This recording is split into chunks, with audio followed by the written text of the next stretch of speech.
Go. Are you sure you said go this time? Yes. Okay. Hey guys, welcome to the Amplexus server. It's a private vanilla Minecraft whitelisted server, which we really put emphasis on embracing, increasing, and improving all of the huge, large-scale community projects that we do together, all as a big community server kind of stuff. Today we're here with some server admins and members of the server, just a few of them, such as Flailing Abroad, aka Abysmally Perfect. He is the server owner and admin. Thanks. Hi, I'm Flailing Rod. As he mentioned, I'm the server admin. And here we are on the Amplexus server, if he didn't mention the name. And I'm going to go ahead and introduce some of the server members. This is Blubworks. Hey. This is Zacroboss. Hello. And there's a couple other members that that couldn't make it today, but I'm sure you'll see them in the future. So what we're going to do today is just give you a brief overview of Spawn and show you on some of the biggest projects we're working on currently. So let's get started.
Okay, so hopefully you enjoyed that little time lapse, and now we can start the tour. So we're going to start the tour at the spawn chunks right here. This is the center of the spawn chunks.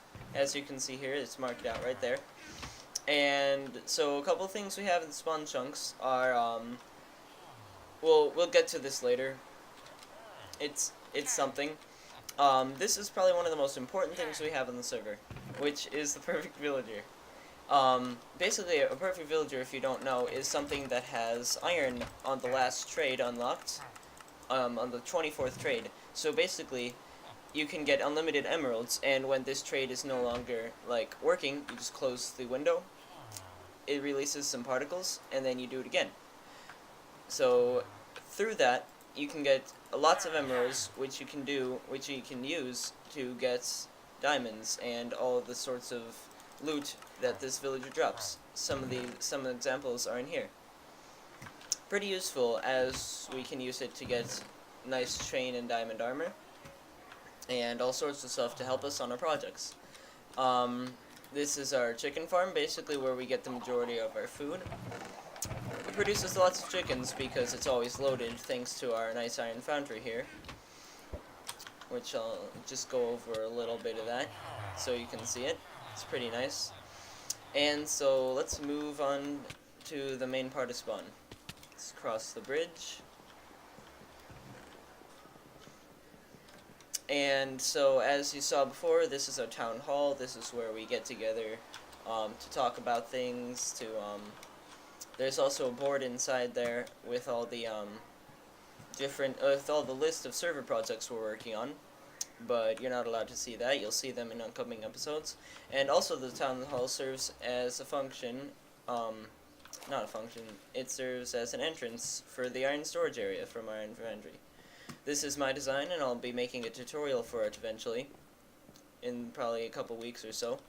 But basically, when the iron golems die, their iron is, I'll put it into this water, and if the quick crafting side, I'll show you how that works in a moment, is empty, or not full, the water will be flowing this way, and the drops will go into that.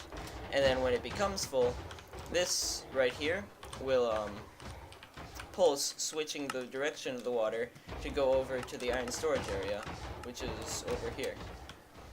Now, the iron blocks, after you're done crafting it with this system, drop into this water and go up this item elevator around and about and end up in these chests. So it's a pretty nice system. So look forward to the tutorial on that soon. Okay, so now I'm going to do a demonstration of the speed crafting side. Basically, you turn on this lever that's kind of buried by the iron right now, and it starts ejecting iron at a very fast rate, as you can see here. So basically, you fill your iron, or you empty your inventory, which I did here, and then you fill it with iron blocks. Except for the 2 slots. I left this here because, you know, that chest was full. But basically, I go in here, and as you notice, these are filled. Now, if I open this crafting table, I can press the either 1 or the 2 button on my hotkeys, depending on like if you customize them or not. Like they're default to the numbers. But basically, you can craft iron blocks very quickly with this method, as you can see. You can either just spam those 2 buttons really fast and make sure you get over every slot. Sometimes there's server lag, as you just saw there, and most of the items don't show up. But trust me when I tell you, they're there. So I'm just gonna start speeding this clip up.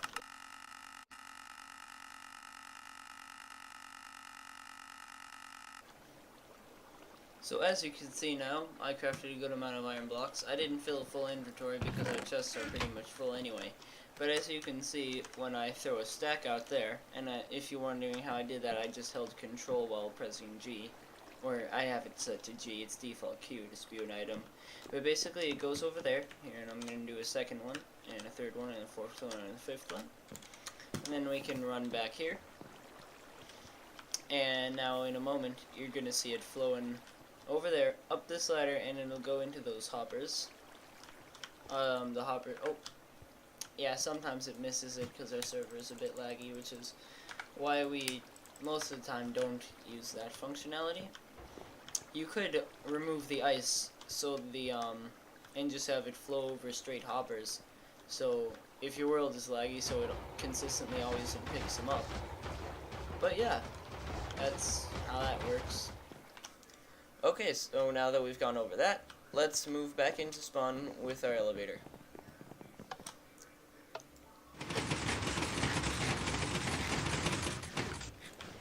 Oh, that was weird.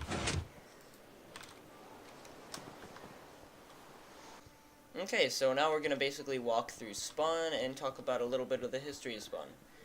The spawn is where a lot of the players live. It's where many players have built nice little inventions and machines to aid in production of some of the resources, like food over there and that iron farm, even though it kind of has to be here anyway. It's just nice to have stuff like that there. It also serves as a hub of operations, so to speak, with the use of this Nether hub and Nether travel.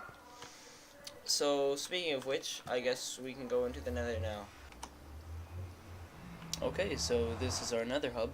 There are 4 bi-cardinal tunnels going to the different projects and areas of our server. As you can see, it's built in, or rather close to, the Nether ceiling of the Nether. So that explains the bedrock. And there's a hole in it because we use the dark oak wood technique to break a hole through it, which we will be using that to build a project up there soon. So stay tuned for that in an upcoming server tour. Okay, so now we are going to go through the green area to the next project we are going to unveil.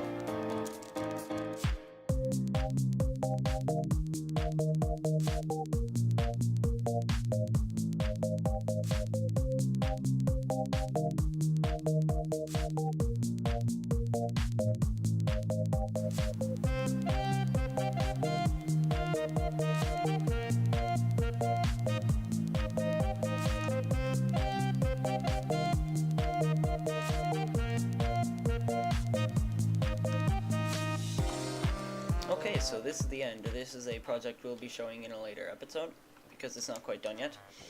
But, basically, now we're going to go down here into this fancy room that we've built, and down this nice tunnel, which has a couple cool features that I'll explain in a bit, down to our next project. So, here's our Enderman farm. It is a very efficient model. It's King Happy's design. It goes all the way to y equals 128 blocks. Any higher and it would not be efficient because mobs only spawn 128 blocks away from the player. Actually, they spawn further, but they are instantly despawned. So, let's show some of the functionality of the farm. Basically, here's where you hit the Enderman, obviously, and gain your XP. They fall faster than you can hit them, so that's good. Even 2 people can be farming this, and it will still produce Enderman fast enough. They'll be able to empty it, but barely. If I hit this button, it'll put it into Ender Pearl farming mode. The Ender Pearls are sucked up by this hopper chain and put into this dispenser. Or actually, it's a dropper. This comparator will detect whether there's Ender Pearls or anything else in the dropper. It'll activate this clock, powering the dropper. So then the dropper will drop the, I'm saying dropper a lot. The dropper will drop the Ender Pearls down on that ice tunnel. It'll come down this ice tunnel, where when they'll reach the end, we're going to build a item elevator that'll take all the Ender Pearls to the surface and dump them into the Ender Portal. And then they'll appear at spawn, where we'll have some hoppers to suck them up and put them into Ender Pearl chest, which means that we'll never be out of Ender Pearls at spawn, and that'll be pretty useful. As you can see, the aesthetics of the farm are completely undone, but that means you have something to look forward to in a second server tour, where we'll also be showcasing off some of the other big projects that we've been working on.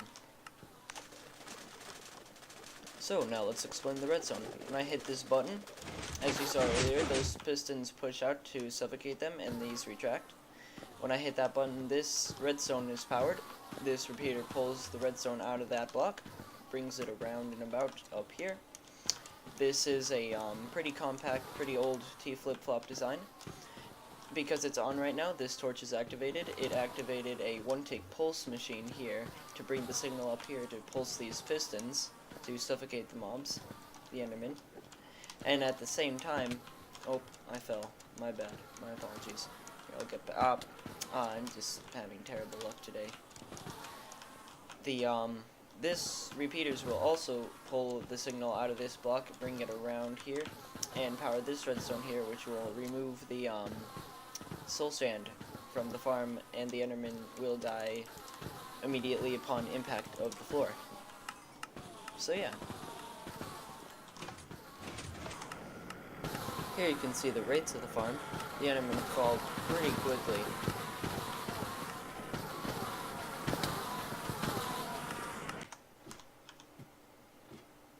We're almost there.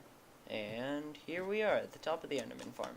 So basically the levels are staggered and the pistons are activated individually. So as you can see, oh, I fell. Well, we can start here, no matter.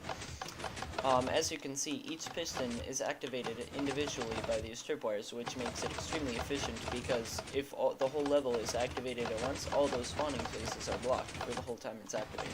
So as you can see, the levels are staggered here. And the way we built this farm is a lot different than explained in the tutorial of this farm, which I'll put in the description. Basically, we built this wooden cage around it first. And if you're wondering, there are 3 blocks between every one of these wooden things, and they alternate from one here, and then the other side, the wooden beam is placed there. We did this because then it's much easier, because you can then just place half slabs on them and place these pistons off of them, and also all your tripwires hooks are already there. And then on this side, you can already have a place to put these spawning platforms on. So it's just a much more efficient way of building it than as described in the tutorial. Okay, well that's it for today's server tour. Thanks for watching, everyone, and make sure to subscribe so you don't miss any of our future server tours where we will be showcasing our even bigger and better projects. And don't forget to subscribe to Zackerboss. I'll put his channel link in the description. And yeah, bye. Bye.